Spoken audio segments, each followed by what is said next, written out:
Every Saturday, Bob Nielsen, a Montgomery artist, visits Draper Prison.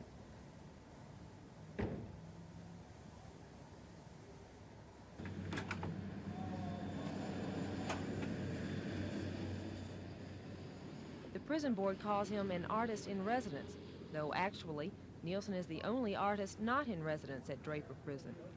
Through a program called Artist in Prisons, Nielsen teaches painting and drawing to interested inmates. The program was set up 4 years ago by the Alabama Arts Council and the State Board of Corrections. Those who work in the program say it serves a twofold purpose. It provides a creative outlet for the inmates, and it provides employment for state artists. Bob Nielsen sees the program as an opportunity to share his interest in art with others, and he finds his students very interested and dedicated to their work. Because his students have varying degrees of talent and are interested in different mediums, he takes an informal approach to teaching. I don't really have a very structured class. I would walk in, look at something that somebody did during the week, and give them some sort of criticism on it, some sort of help if they need it. Sometimes they'll have a drawing or a painting where there's something tangible that I can help them with, like the proportions are not right or the color is not right or something. But for the most part, it's very, very loosely structured. It seems to me you can do works that are originally by Frazetta or somebody else and learn something about color and learn something about composition, and then eventually do something either out of your own experience or something you see or something out of your own imagination. When I first came in here, there were a few pictures up on the wall. There are quite a few now. There are just a few, and they all seem to reflect something about the concept of confinement. They seem to be kind of desolate, kind of dreary, and kind of depressing. And occasionally there would be something, one or two of them that had something to do with some violence of some sort. And I guess this could be expected, but over the summer, a number of them have really branched out into, a guy does a miniature motorcycle out of scraps of wire that he can dig up. Another interesting thing is that occasionally people will do a painting like the one that was up on the easel there that was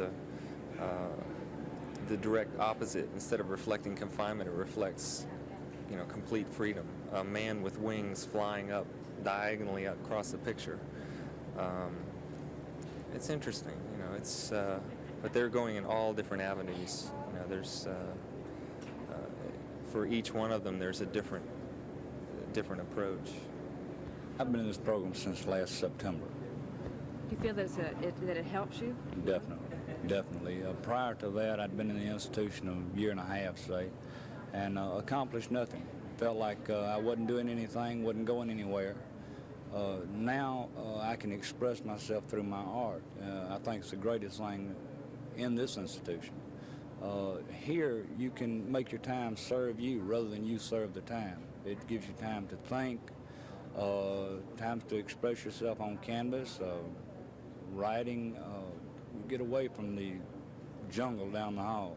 Does it help you a lot? Oh yeah, I appreciate the program because it gives me a lot of time to enhance my ability as an artist.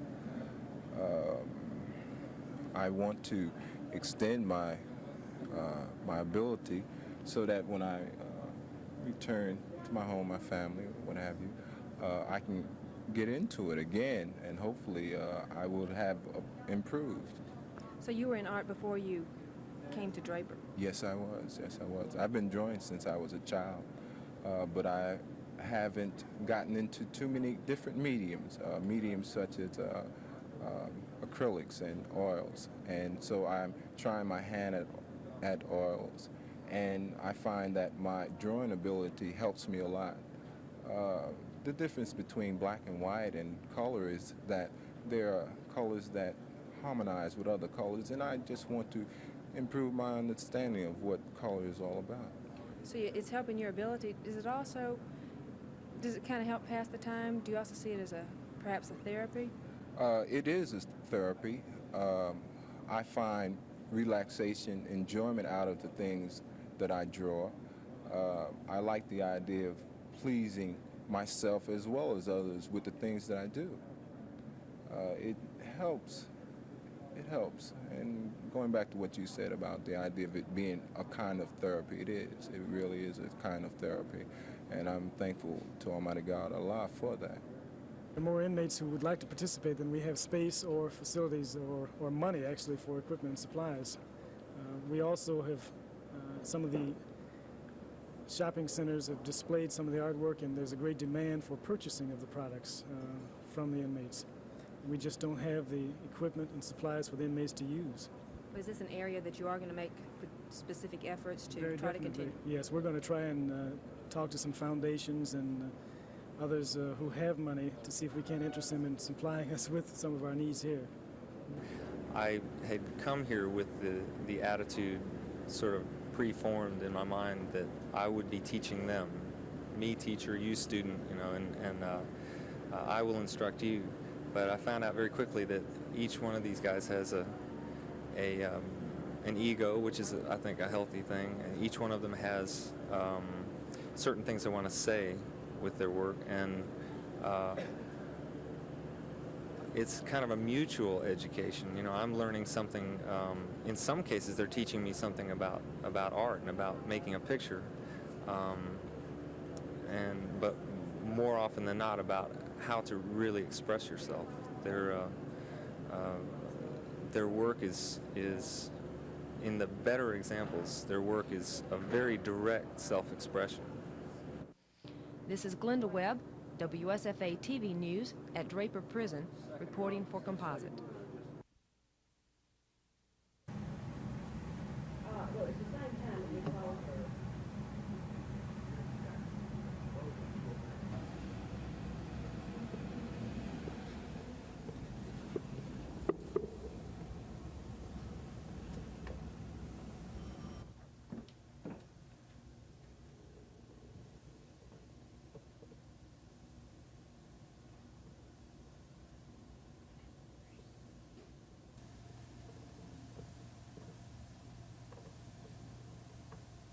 Not only do we do medical checkups, VDRL, blood test, pregnancy test, also we put a lot of emphasis on counseling.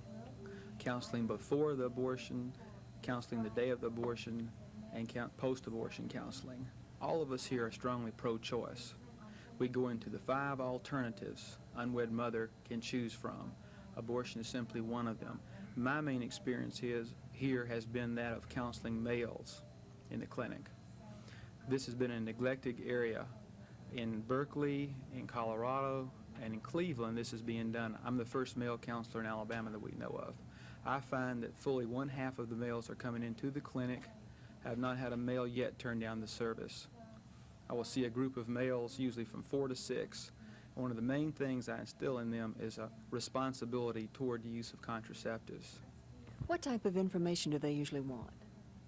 Well, they really want information on the medical procedure, so I outline exactly to them what takes place in the operating room. I talk about the suction abortion, and I also talk about what they can do to help the female afterwards, support her emotionally, and some physiological facts they need to know.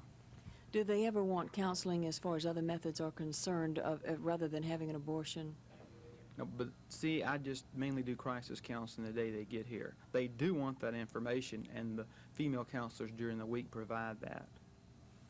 Once in a while, I see a male who will say, I really don't want my partner, my wife, or my girlfriend to go through with this. However, she has made her decision, and it's her body, and I'm not going to express how I feel to her right now. Most of them, though, support the woman in this ordeal, in this operation. When a woman comes in for an abortion, is it generally in enough time for her to make other decisions other than having an abortion, or is it generally right at that borderline time where if she's going to have one, she needs to have it right away? The majority come in enough time to look at other alternatives, like putting the baby up for adoption, going to a maternity home, getting married, raising the baby as a single mother. The majority do come in 4th to the 6th week. But there are a small minority that come right on the borderline. We perform abortions here up through the 12th week.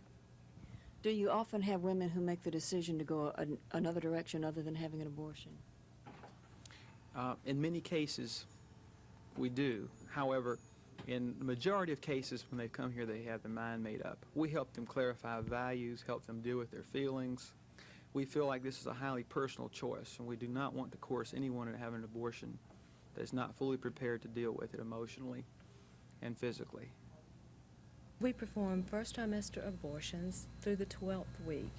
We have 2 procedure rooms, 1 physician, and there's a nurse in each procedure room. The procedure takes approximately 10 minutes. The doctor is with the patient about 10 minutes, and then the nurse is setting up another patient for him while he is performing the procedure on the other patient, and it's just a back and forth operation that way. So someone can be gotten ready during that 10-minute time, and he can simply go from one room to the other. The rooms are very close together. That's correct. They're adjoining with the scrub room where the sterilization is done in between. And so the doctor just alternates from room to room. Once the abortion is completed, that takes a short amount of time. I imagine a woman has been here waiting for a little while and being prepped, and after that, where does she go? Well, there's really no prepping as like in childbirth. There's none of that that's involved at all. The time that she will have spent before that would be in counseling and getting her blood work done and things like that. She is here for a total of about 2.5 to 3 hours usually, and that includes all the paperwork and all the counseling and everything. And then she's in the procedure room maybe 10 minutes, and when that's over, she is walked to the recovery room, which we have 4 beds and 2 recliners, and depending on whether she's having cramping or not, some want to lie down for 5 minutes or so, and some just go immediately to the recliner and sit down. That's where they are served juice and Cokes and cookies and get their medication and their instructions on how to take care of themselves. Again, how to take their medication, reinforcing what's been gone over in counseling as far as aftercare is concerned. Is a woman then allowed to go back to work perhaps the next day or that afternoon? Some of them go right that afternoon if they don't do really strenuous activities. The only thing that we restrict them in is heavy lifting or strenuous, anything that would be straining to them. Office work, most people could go back to work that afternoon if they chose.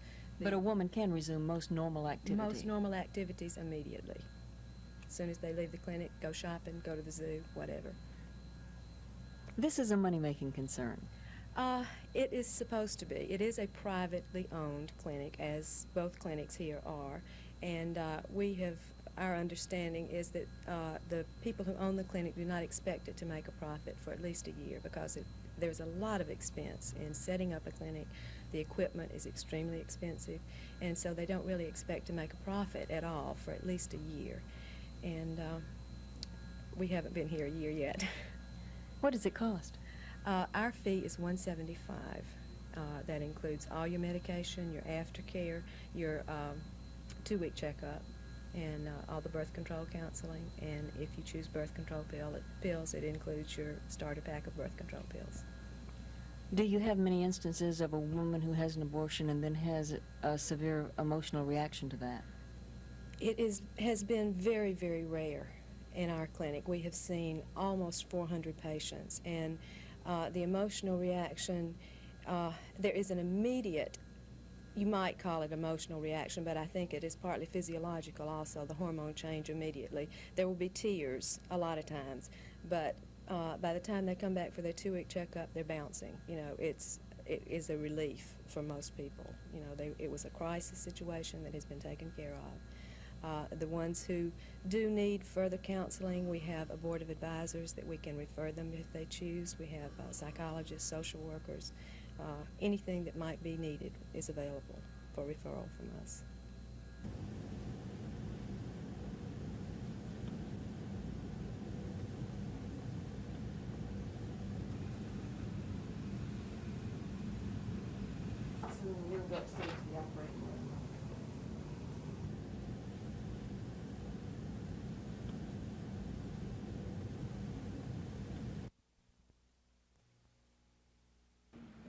This flies in the face of the state law. It's without reason. It reflects Judge Hooper's previously stated bias against the ethics law. He has done everything that he could to kill the ethics law and the ethics commission, and he's continuing that. Judge Hooper will sign anything that's put in front of him that's against the ethics law. And irresponsible injunctions like this are the kinds of judicial actions that bring disrespect for the judicial system in this state. This order has stopped the investigation of Senator Fine by the Ethics Commission. This order prohibits the Commission from even letting the press see Senator Fine's financial disclosure statements, which are public documents and which are on file with the Ethics Commission. Now, the law specifically says that those documents are public records and that anybody can see them. The incredible thing about this whole incident is the fact that the lawsuit was filed at all. Senator Fine's filing of this lawsuit is as clear an admission of guilt as he could ever make. There's so much more here that Senator Fine's been into, and there's so much more that's going to come out. It's going to come out eventually, and it ought to come out before the election. The people of the state ought to know if they've got a crook running for Attorney General.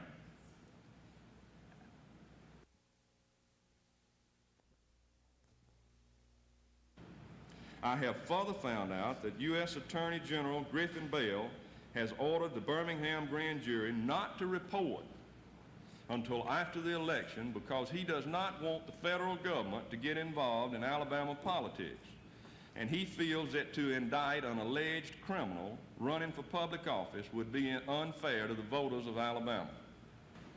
It's interesting to note that the Attorney General of the United States sees fit to stop the prosecution of an alleged criminal who's seeking public office and may be indicted by a federal grand jury on one hand, while on the other hand, another agency of the federal government sees fit to enter into Alabama politics in my campaign and file a nebulous lawsuit without even utilizing the lawsuit, without even utilizing in the lawsuit the securities which have been put up to secure the loans. It was also interesting to me that Joe Fine could have known that I would be sued days before I knew that I'd be sued. I'd like to point out to Attorney Jeff. No longer do the voters see the strawberry pickers band and the suds and mop buckets and rallies associated with any political campaign of James Big Jim Folsom. The 69-year-old former governor, who is now blind, is campaigning for the office he has occupied twice by holding a series of news conferences. Folsom says he has never been beaten in a political race, only defeated. He is presently concentrating on the big cities, accompanied by his wife, Jamel, who reads his platform before the former governor goes into a question and answer period. Folsom says he stands today for what he has stood for all his political life: 3 strong branches of government. That's the only issue. The other issue is on the books, and I'm running on that record. Of course, I'm going to improve that record. But the issue is a 3-branch issue, and these lawyers are not going to stand up for it. You can write that in the book. They're against the Constitution of the United States, and they never will admit it as they are not. Folsom says he expects to be in a Democratic primary runoff with one of the non-lawyers in the field of 11 candidates. George Mitchell, WSFA TV News.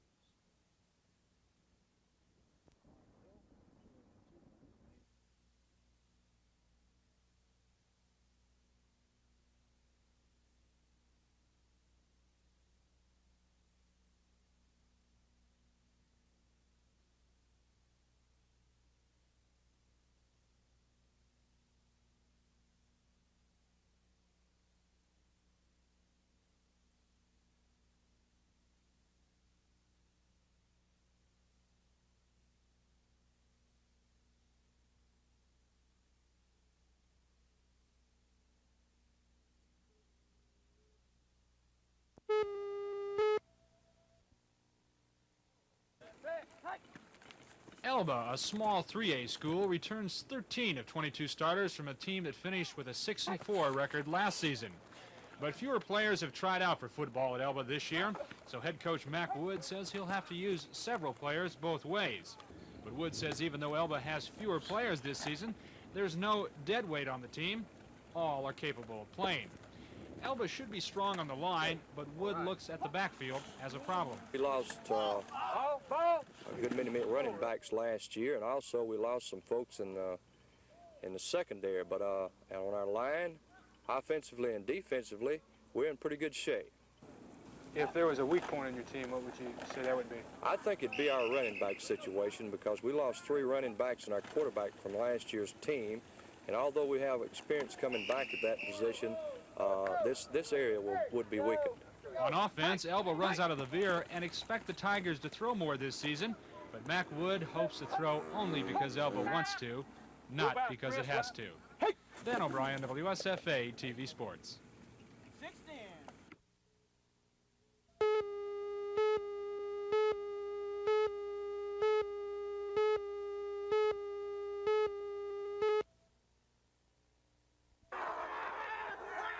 Op coach Randy Griffin says he's especially impressed with his team's enthusiasm this year. The Bobcats will need that enthusiasm.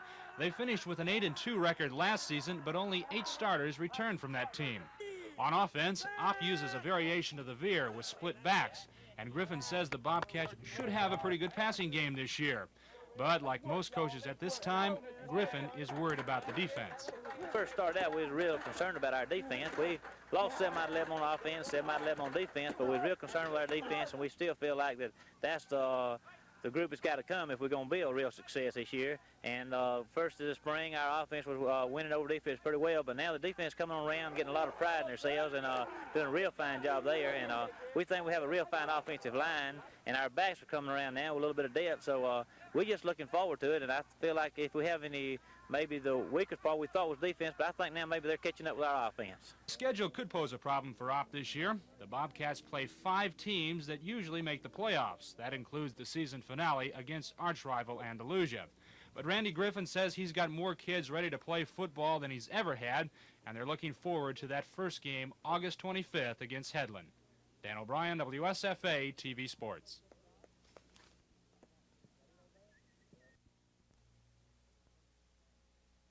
The proposed budget is about an 8.5% increase over last year's budget. It totals just less than $40 million.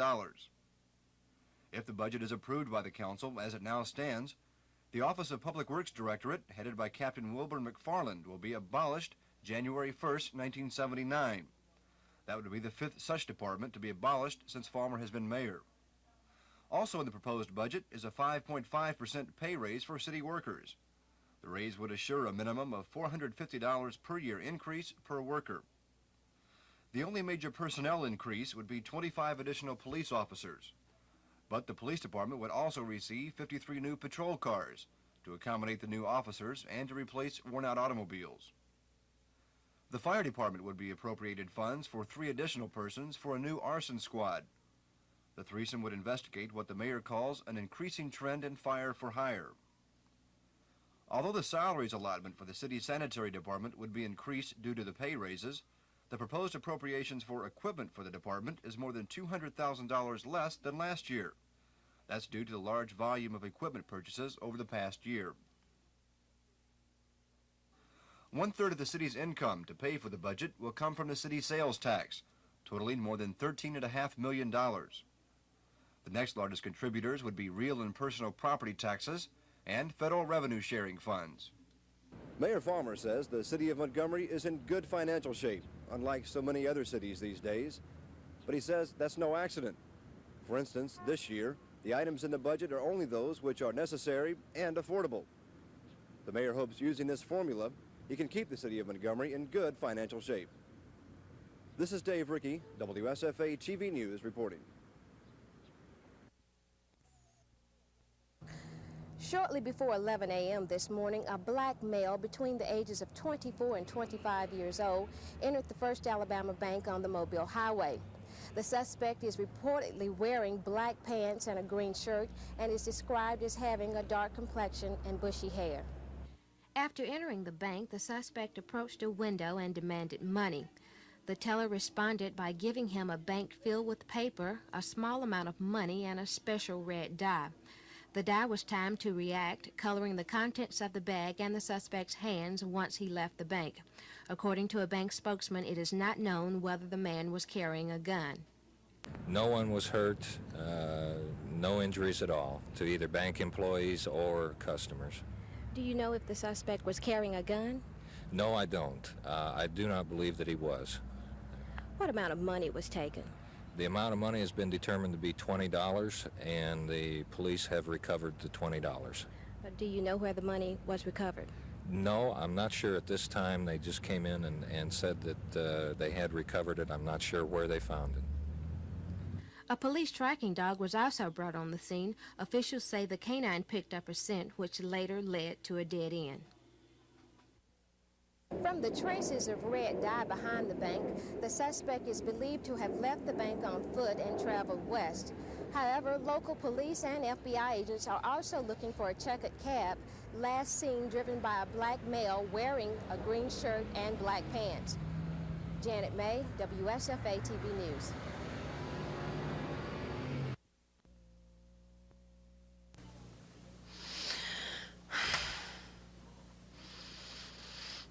It takes so long. Okay. Did I do it that time? That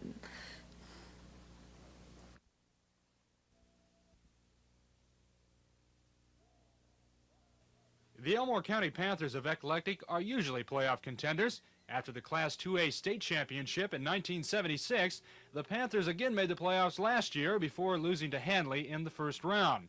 But head coach Terry Burt says the Panthers have a lot of work to do if they hope to repeat those performances. Burt describes the Panthers as smaller than average. He says he's more concerned with the kicking game than anything else, but defense is also a major concern. Defensively, we've got 9 people that we lost to graduation. I think we've got 1, maybe, must have been 10 people that's played some defense. So we've got to rebuild the whole defense from scratch. And the offense hadn't been looking that sharp in this kind of weather and this early in the season. So we got a long way to go. It's obvious. Could you look for any change in either your offensive formation or your defensive alignment this season? None. We've been pretty successful, we feel like, with what we've been doing, and I see no reason to change. We would feel like we're going to have to throw the ball a little better because we can't block anybody. We're going to have to throw it. The schedule won't give Elmore County any breaks. The Panthers play 4 3A schools this season, including the season opener against Stanhope Elmore next Friday night. Dan O'Brien, WSFA TV Sports.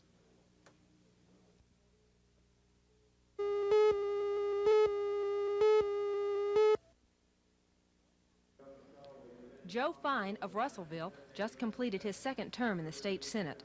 The 41-year-old attorney was elected president pro tem of the Senate in 1975. He's a former district attorney of Franklin County, and he was the assistant commissioner of insurance in the cabinet of the late Governor Lurleen Wallace. Fine says his experience as an administrator and attorney will help him as Attorney General.